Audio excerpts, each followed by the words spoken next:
was a day of emotion and pain as transformed Zimbabwe president and opposition critic Jacob Ngarivhume was jailed for 4 years. Ngarivhume, convicted for inciting public violence, grabbed his wife and held her tightly in his arms as he prepared for cold, uncomfortable nights in the hands of the state. A hostile hospitality. The court slapped him with 48 months with 12 months suspended on account of good behavior in 5 years. Ngarivhume said the conviction and jailing was an attempt to silence and stop him from participating in the forthcoming elections. I mean, I'm obviously disappointed, but you know, it's part of what criminal regimes do. They thrive on persecuting. Plus, in case you can't stop me from speaking, of course, you absolutely can't stop me. Please, you see, criminal regimes like ZANU-PF, they thrive on persecution, injustice, oppression against their opponents.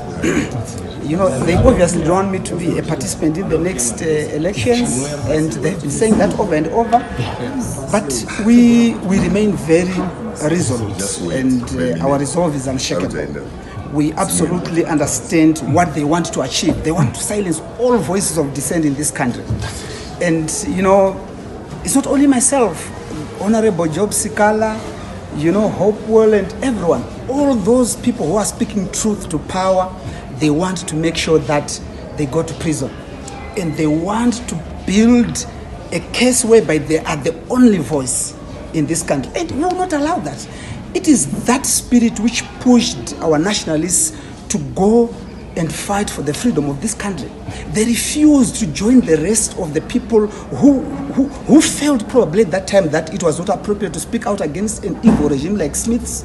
So I think we owe it to our children and the next generations. Zimbabwe is our heritage. We have no other country except Zimbabwe. So if we are silenced, it means that the enemy will have a field party over our country, and that we will not allow. So it is a luta continua. Make no mistake about it, this is not a deterrent for anything.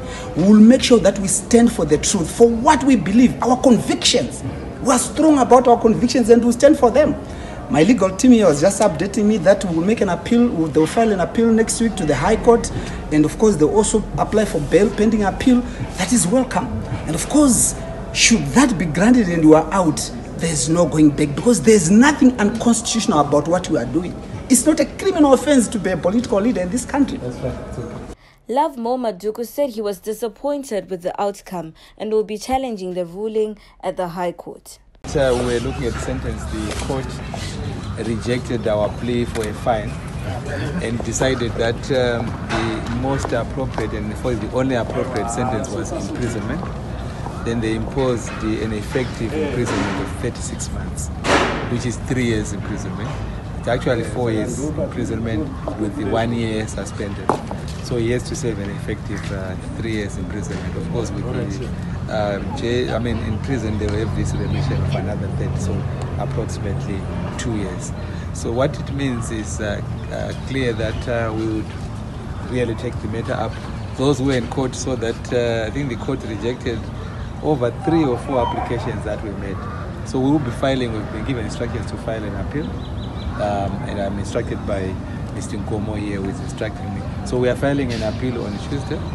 We are also applying for bail pending appeal.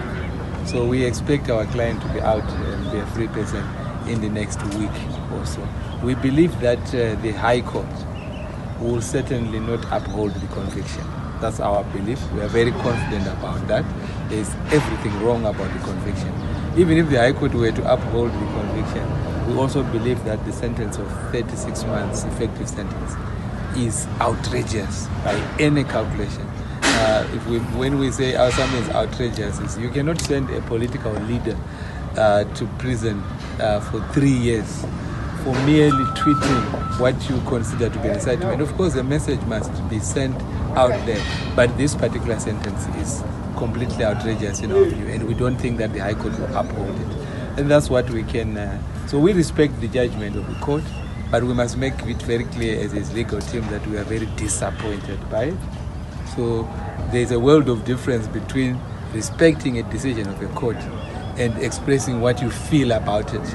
And so we must make that clear. It's a very disappointing judgment, both the conviction and the sentence, but we respect it. That's what our courts do. That's the view of the court. President Emmerson Mnangagwa's government has been accused of using the law to silence critics. The opposition has accused him of weaponizing the judiciary for his political gain. Currently, over 15 opposition political leaders are facing one charge or another, while Job Sikala has been held in prison without trial close to a year. Reporting for HSTV News and Current Affairs, Patricia Gondo.